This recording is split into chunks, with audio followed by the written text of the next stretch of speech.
जब भी हमारे किसी पड़ोसी देश में कोई सरकार गिरती है तो एक सवाल जरूर उठता है, क्या ये सिर्फ उनकी अंदरूनी राजनीति है?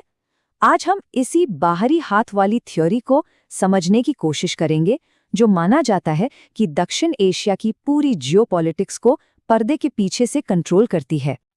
जरा सोचिए, एक सुबह नींद से उठने पर पता चले कि देश की सरकार अचानक गिर गई है, तो इसका कारण क्या हो सकता है?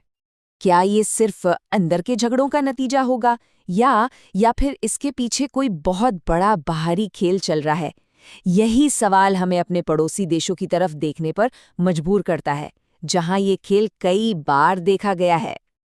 इस पूरे खेल को समझने के लिए चलिए सबसे पहले चलते हैं पाकिस्तान, एक ऐसा देश जिसे अक्सर एक स्ट्रेटेजिक मोहरे की तरह इस्तेमाल किया जाता रहा है।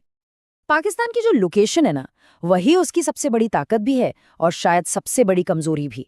यहाँ से पूरे एशिया, अफगानिस्तान और मिडिल ईस्ट पर नजर रखी जा सकती है।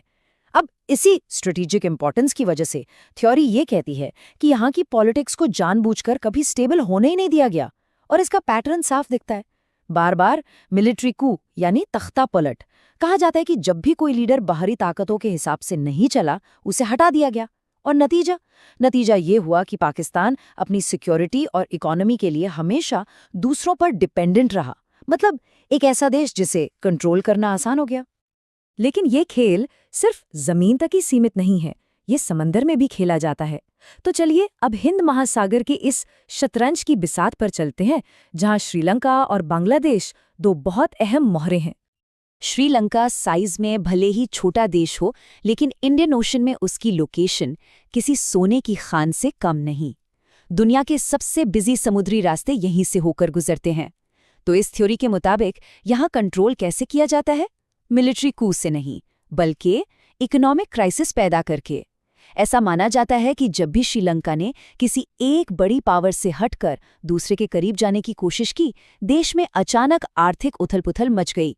और नतीजा फिर वही, सरकार गिर गई और एक ऐसी नई सरकार आई जो बाहरी ताकतों के हितों के लिए ज्यादा सूटेबल थी। और इसी बिसात पर दूसरा खिलाड़ी है बांग्लादेश। यहाँ अस्थिरता का रूप और भी डरावना रहा है, लीडर्स की हत्याएं और अचानक सत्ता का पलट जाना। अच्छा, इसके पीछे की बाहरी स्ट्रैटेजी क्या बताई जाती? और पावर में सिर्फ वो रह पाता जो बाहरी शक्तियों के इशारों पर काम करता रहे। अब जरा उस देश की बात करते हैं जो हमेशा से दो बड़ी ताकतों के बीच पिसता रहा है, नेपाल, जो भारत और चीन जैसे दो दिग्गजों के बीच में फंसा है। एक सवाल हमेशा उठता है कि नेपाल की राजनीति में इतनी अस्थिरता क्यों है? जवाब इसकी ज्योग्राफी में है।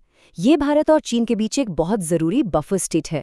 थ्योरी ये है कि बाहरी शक्तियां चाहती ही नहीं कि नेपाल कभी भी पूरी तरह से किसी एक के पाले में जाए, और इसीलिए यहाँ जानबूझकर पॉलिटिकल इंस्टेबिलिटी बनाए रखी गई।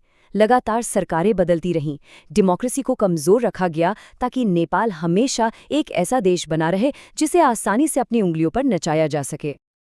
तो इन सब के पीछे असली मकसद क्या है, और क्या कोई अगला निशाना भी हो सकता है? इन सभी के स्टडीज को अगर देखें तो एक ही चीज है जो इन सबको जोड़ती है, और वो है जियोपॉलिटिकल कंट्रोल। मतलब दूसरे देशों की राजनीति और उनके रिसोर्सेज को अपने स्ट्रेटेजिक फायदे के लिए कंट्रोल करने की कला। तो बाहरी ताकतों को इससे मिला क्या?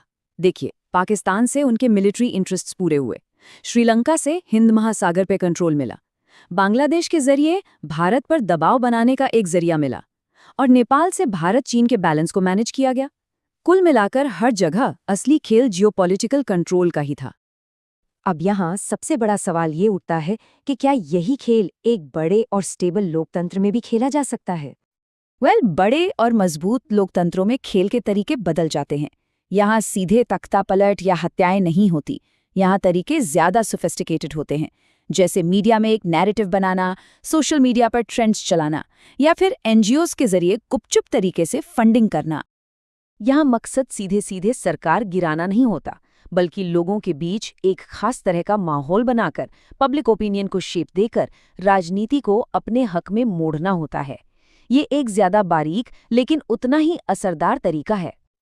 जैसा कि इस विश्लेषण में कहा गया है, पड़ोसी देशों की राजनीति सिर्फ उनकी अपनी अंदरूनी कमजोरी नहीं, बल्कि बड़ी ताकतों की चालाकी भी है।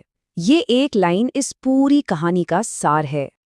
तो आखिर में एक सबसे जरूरी सवाल बचता है, किसी भी लोकतंत्र को इस तरह के बाहरी असर से बचाने के लिए सबसे मजबूत ढाल क्या हो सकती है? इस पर सोचना आज शायद पहले से कहीं ज्यादा जरूरी हो गया है।